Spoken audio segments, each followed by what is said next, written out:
আজ মেয়ে new forest shift হওয়া। এখন এই ফরেস্টে আমি আমার রাত চালাবো, কিন্তু তার আগে আমাকে বংশ বিস্তার করতে হবে।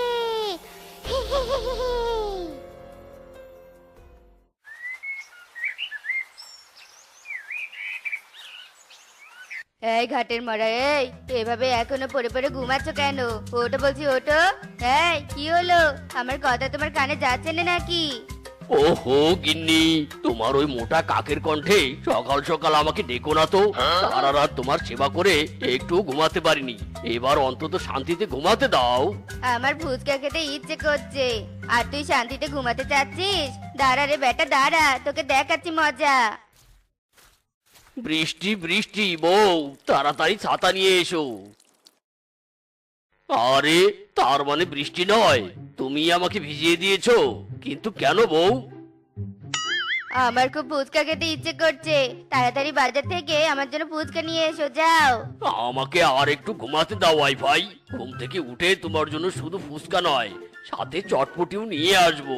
নো স্লিপিং, তুমি এক্ষুনি যাবে। দেরি করলে মুখের পরিবর্তে হাত চালাবো বলে দিলুম। না না বউ, এই আমি যাচ্ছি। বউ তো নয়, যেন আস্ত একটা কাল নাগিনি, শুধু সবসময় ফোঁস ফোঁস করে। কি ব্যাপার, এখানে ফোঁস ফোঁস শব্দ কোথা থেকে আসছে? বউ আবার আমার কথা লুকিয়ে লুকিয়ে শুনছে না তো?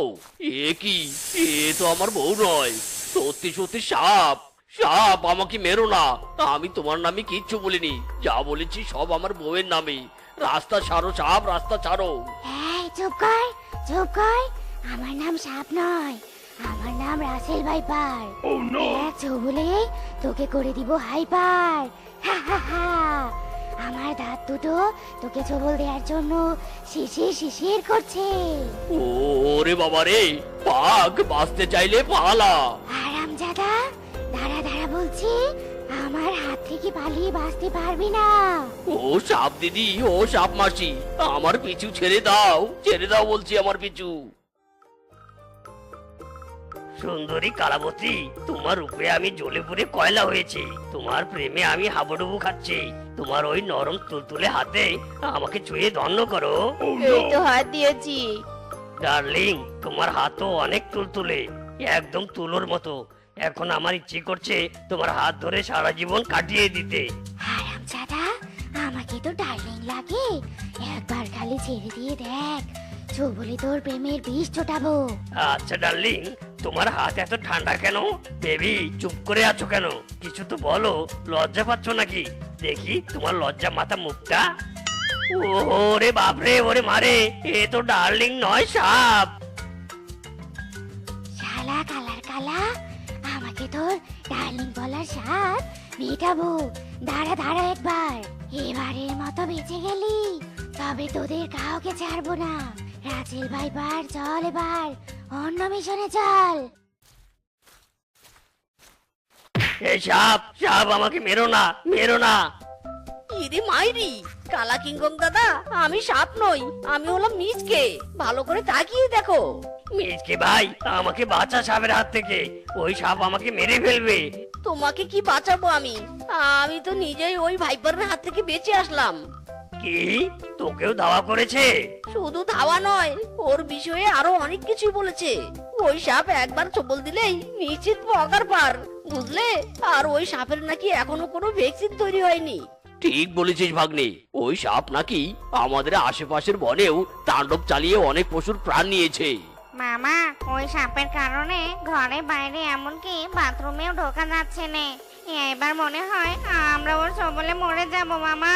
অন্য সাপ কামড়ালে ভ্যাকসিন দিলে সুস্থ হওয়ার সম্ভাবনা থাকে, কিন্তু এর তো কোনো ভ্যাকসিন বের হয়নি।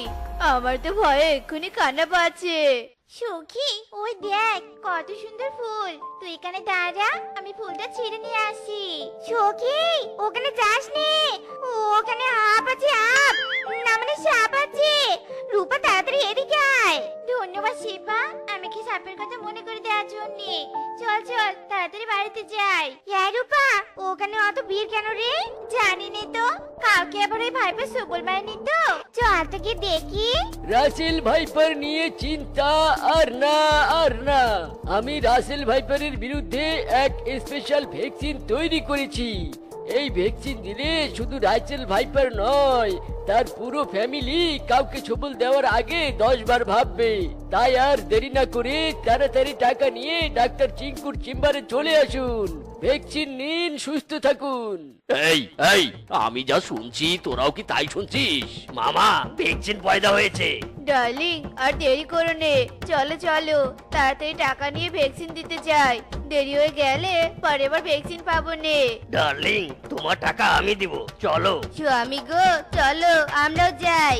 হ্যাঁ হ্যাঁ, চলো চলো। ডাক্তার চিঙ্কু, আপনি এই ভ্যাকসিন কি কি উপাদান দিয়ে তৈরি করেছেন? এই ভ্যাকসিন দিলে আমাদের আবার কোনো ক্ষতি হবে না তো? আরে আমি হলাম ডাক্তার চিঙ্কু, সবার রোগকে করে দেই রিঙ্কু ঝিঙ্কু।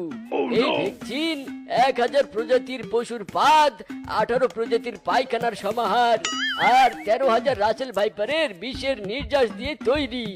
এই ভ্যাকসিন দিলে সাপের 14 গোষ্ঠী আর কাছে আসবে না। আচ্ছা আচ্ছা, তাহলে আর দেরি কেন? এখনই দিন ভ্যাকসিন আমাদের। আসুন, 2000 টাকা করে দিন আর ভ্যাকসিন নিয়ে যান। মিস্টার বাঘ, আমি ভ্যাকসিন আপনার পিছনে দিব, তাই চেয়ারে না বসে দাঁড়িয়ে পড়ুন।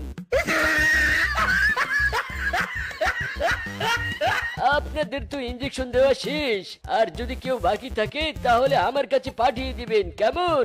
এবার আপনারা আসতে পারেন। বাবারে বাবা, সকাল থেকে 5 বার ত্যাগ করতে করতে আমার পিছনটা জ্বলে যাচ্ছে। এবার ত্যাগ করে হাই ভোল্টেজের ওষুধ খাবো। এটা তো সাপের শব্দ। এটা কোথা থেকে আসছে? টয়লেটের ভিতর থেকে নয় তো? নির্লজ্জ বেয়াদব সাপ, তুই টয়লেটে কি করছিস? হ্যাঁ, লজ্জা করে না তোর? চলে যা বলছি। রাসেল ভাইবার নাম আমার, করি না কোনো কাঁচা কাম, এক ছবলে ছবি বানিয়ে দিব। আমি ভ্যাকসিন দিয়েছি, তোর ওসব ছবল টবল আমার কিছুই করতে পারবে না। আমি হলাম কঠিন বিষধর সাপ, ওসব ভ্যাকসিনে আমি একটুও ভয় পাই না। আর সবচেয়ে বড় কথা হলো, আমি তোর ভ্যাকসিনের গন্ধে এখানে এসেছি। কি? ভ্যাকসিনের গন্ধে গন্ধে এখানে এসেছো? তাহলে তো কঠিন বিপদ। বানর পালা রে পালা।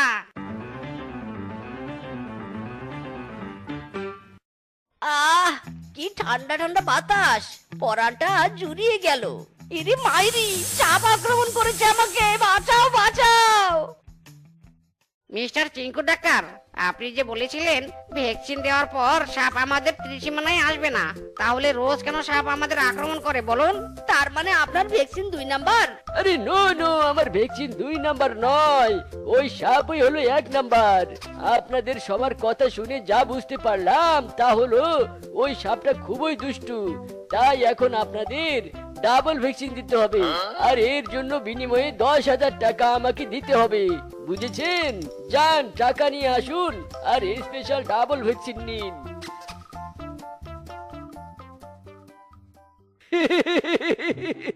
নকল ভ্যাকসিন দিয়ে আমার ব্যবসা বেশ ভালোই চলছে। বোকা বনবাসী আমার চালাকি বুঝতেই পারলো না। রাসেল ভাইপার যে পারফিউম বেশি পছন্দ করে, এবারের ইঞ্জেকশনে সেই পারফিউম বেশি পরিমাণে দিয়েছি। এবার রাসেল ভাইপার বনবাসীর পিছনে রক্ত চোষার মতো লেগে থাকবে আর আমার কাছে আসবে। ব্যবসায় লাল বাতির পরিবর্তে হলুদ, নীল, কমলা বাতি জ্বলছে। ইরে মাইরি, ওরে শালা ভুয়া ডাক্তার, তোর পেটে পেটে এই বুদ্ধি? দাঁড়া, এখনই বনবাসীকে গিয়ে সব খুলে বলছি। বাগমামা বাগমামা, মাইরি করে একটা জব্বর খবর এনেছি। ওই শালা ডাক্তার আমাদের ঠকাচ্ছে। ডাক্তার ঠকাচ্ছে মানে? কি বলতে চাইছিস, ভালো করে খুলে বলতো। আরামজাদা ডাক্তার, দাঁড়া, আমরা আসছি। চল ভাগ্নে, বনের সবাইকে নিয়ে চল। এ কি, তোমরা সবাই এখানে এত বড় বড় লাঠি নিয়ে এসেছো কেন? সাপ মারতে নাকি? সাপ মারতে না রে, তোকে মারতে এসেছি। আরামজাদা শালা ডাক্তার, আমরা তোর বুদ্ধি বুঝতে পারবো না? আমরা সব বুঝেছি। এবার তোর এই ভ্যাকসিন তোকে দিব, আর ওই সাপ তোর পিছনে রক্ত চোষার মতো লেগে থাকবে। এই ধর, সবাই একে ধর।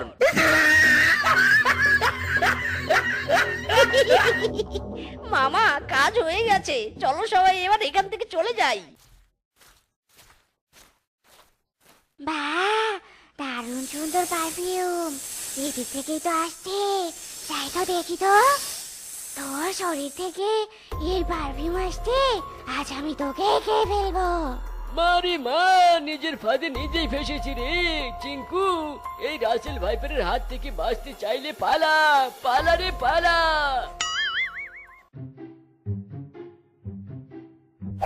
ওরে বাবা রে, গেল গো গেল, আমার কোমরটা ভেঙে গেল গো। ও গো, তুমি আমাকে লাথি মারলে কেন? চুপ কর হারামজাদি, তুই আমার বউ, আমি লাথি মারবো, থাপ্পড় মারবো, যা ইচ্ছে তাই করবো। My wife my rules. যা এখন বাসন পরিষ্কার কর গিয়ে, যা। কিরে, তোকে কি আবার নতুন করে বলতে হবে? যা আঙ্গিনা ঝাড়ু দে গিয়ে, নাকি বড় বউয়ের মতো তোকেও লাথি মারবো? না না, যাচ্ছি যাচ্ছি।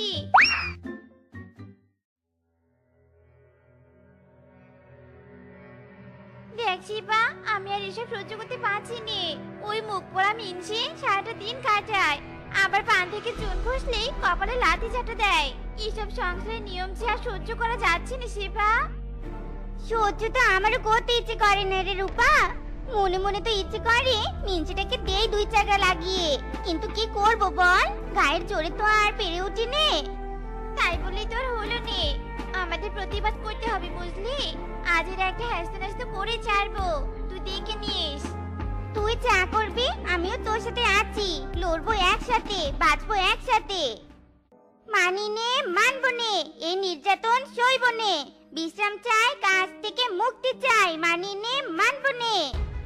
আগুন জ্বালো ঘরে ঘরে, স্বামীর অন্যায় আবদার থেকে যেন আমাদের মুক্তি মেলে, মানি নে, মানবো নে, মানি নে, মানবো নে। আরে আরে, এসব হচ্ছেটা কি? এই এই, তোরা এসব কি বলছিস? হ্যাঁ, তোদের কোনো কাজকর্ম নেই? দেখো স্বামী, আমরা তোমাকে সাফ সাফ জানিয়ে দিচ্ছি, আমরা দুজন তোমার বউ, কোনো কেনা দাসী নই যে 24 ঘন্টা আমাদের কাটাবে। আমরা এখন আমাদের ইচ্ছে মতো কাজ করব। ও বুঝেছি, দুই সতীনে মিলে আমার বিরুদ্ধে ষড়যন্ত্র করাচ্ছে। এই ষড়যন্ত্রের ভূত তোদের মাথা থেকে কি করে নামাতে হয় আমারও জানা আছে। তারা বেটিরা, থাম বেটিরা থাম বলছি, আমার নামে ষড়যন্ত্র আরো করবি? থাম। ওরে রূপা, দৌড়া রে, আরো জোরে দৌড়া। স্বামী আমাদের ধরতে পারলে আজ বাস টলে দিবে রে।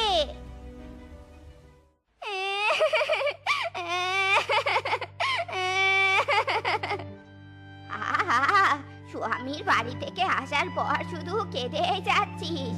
আমাকে বলবি তো কি হয়েছে? বল না রে মা, বল কি হয়েছে? কি আর বলবো মা, তোমার দুই মেয়ের কপাল খারাপ। স্বামী সারাদিন আমাদের কাজ করিয়ে নেয়, একটু শান্তি দেয়নি, শুধু গায়ে হাত তোলে। আমরা আর ওই স্বামীর সংসার করবো নি মা, একেবারে তোমার কাছে চলে এসেছি। কি, আমার দুই ফুলের মতো মেয়ের এই অবস্থা করে রেখেছিল হারামজাদা জামাই? এর শাস্তি তো ওকে পেতেই হবে।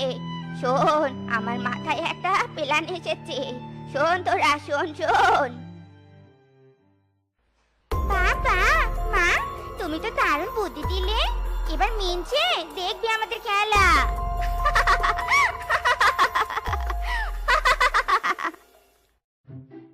বউ দুইটা আমার দাবরানিকে কোথায় যে চলে গেল।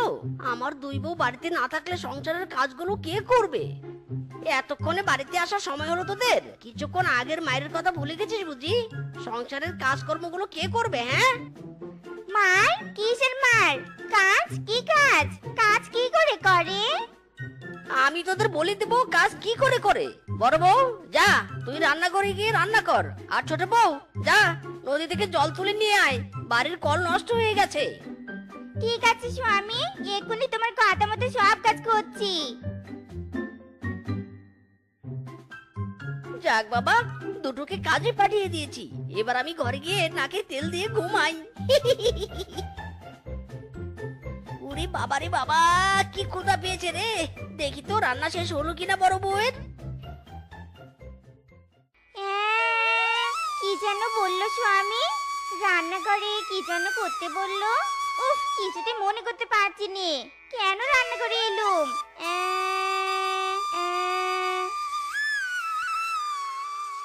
এ কি কি করছো বড় বউ? তুমি সারা রান্নাঘরে এমন ঘুরছো কেন? হ্যাঁ হ্যাঁ, মনে পড়েছে মনে পড়েছে, 1 মিনিট। ওরে বাবা গো, মরে গেলাম গো, মরে গেলাম। ও বউ, কি করছো? আমার মাথায় ভাতের হাঁড়ি ভাঙলে কেন গো? কেন গো, তুমি তো বললে রান্নাঘর থেকে ভাতের হাঁড়ি নিয়ে তোমার মাথায় বাড়ি মারতে। দাঁড়াও, আরো একবার মারছি। মাথাটা ফাটিয়ে দিল গো। শ্বশুরের বেটির তো দেখছি শর্ট মেমোরি লস হয়েছে। শালিকে বললাম কি আর করলো নাকি? উফ, মাথায় যা লেগেছে রে। আরে গো, আবার এখন নদী থেকে জল নিয়ে আসছে না কেন? মাথায় জল ঢালতে হবে। উহ, এ কি? এই হারামজাদি তো দেখি নদীর পাড়ে এসে আরাম করে ঘুমাচ্ছে। ছোট বউ, এই ছোট বউ। এ কি স্বামী, তুমি এখানে? এখানে কি করছো তুমি? এই হারামজাদি, এই নদীতে এসে তোকে আমি কি করতে বলেছিলাম বল? আর তোরা কি করছিস? কি করতে বলেছিলে, কি করতে বলেছিলে? হ্যাঁ হ্যাঁ, মনে পড়েছে, দাঁড়াও দাঁড়াও। আরে আরে, কি করছোটা কি? তুমি আমাদেরকে নদীর জলে তোমাকে চোবাতে বলেছিলে, তাই নিয়ে ভুলে গিয়েছিল মামি। কিন্তু নো টেনশন স্বামী, মনে যখন পড়েছে তোমাকে জলে চোবাতে কৃপণতা করবো নে। ওরে বাবা রে, ওরে বাবা, আমার দুই বউয়ের কি হলো রে? করতে বলছি এক কাজ, করছে আরেক কাজ। ওরে বাবা রে, না, দুই বউকে নিয়ে তো মহা মুশকিলে পড়লাম রে বাবা। বুঝেছি, সেদিন ওদের পিছনে ওভাবে বাঁশ নিয়ে ছোটাটা উচিত হয়নি। বাঁশ থেকে ভয় পেয়ে শর্ট মেমোরি লস হয়ে গেছে। যাই, বাজার থেকে একটু বাজার করে নিয়ে আসি। বাবা রে, কি রোদ! এই রে, আমি তো বাজারে যাব। এত রোদে পুরে কে বাজার করতে যাবে? আমি বরং আমার বউদের পাঠিয়ে দেই। বউ, ও বউ! গো, আমাদের ডাকছিলে কেন? কি হয়েছে বলো? শোনো, আজ তোমরা বাজারে যাও তো। আমার বাজার করার মতো মুড নেই। এই ধরো ব্যাগ, যাও যাও। ও কি স্বামী?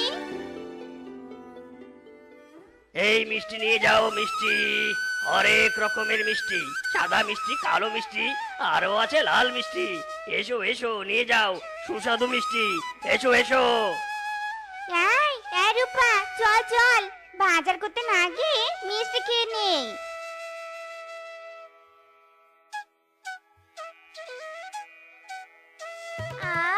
কি টেস্ট, হেভি টেস্ট। চল শেফা, এবার বাড়িতে চল, অনেক মিষ্টি খেয়েছি, আর মিষ্টি খেতে পারবো না। চল চল, বাড়িতে চল।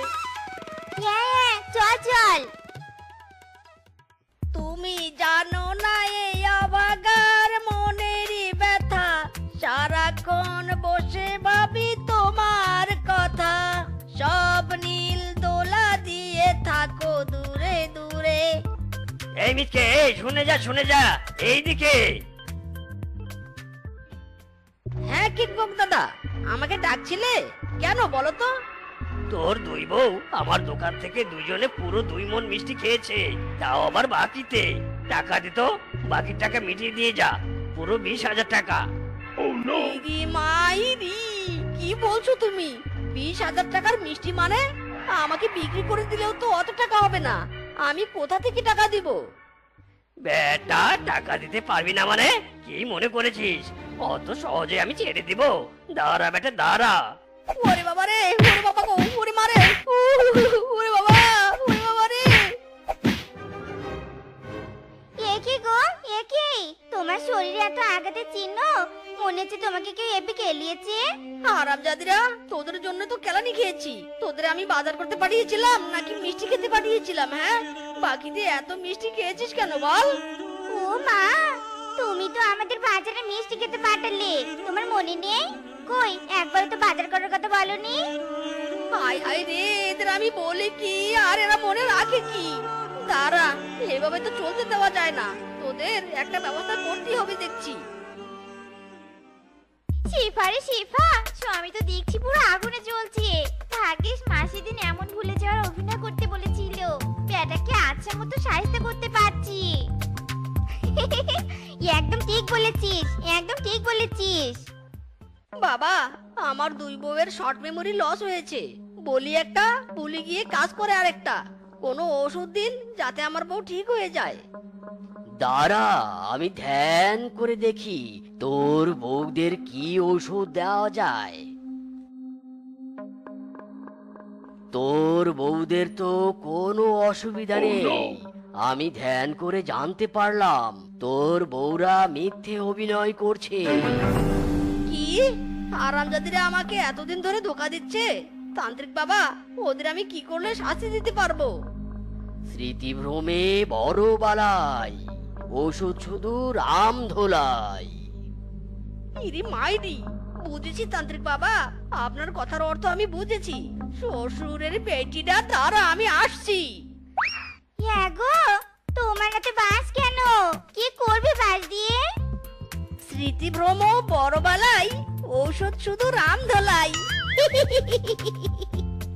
ওরে শেফা, এই কথার অর্থ আমি বুঝে গেছি রে। জীবন বাঁচাতে চাইলে পালা। ছেড়ে দাও গো, ছেড়ে দাও, আমাদের ক্ষমা করে দাও। আমরা আর অভিনয় করবো নে। ওরে বাবা রে।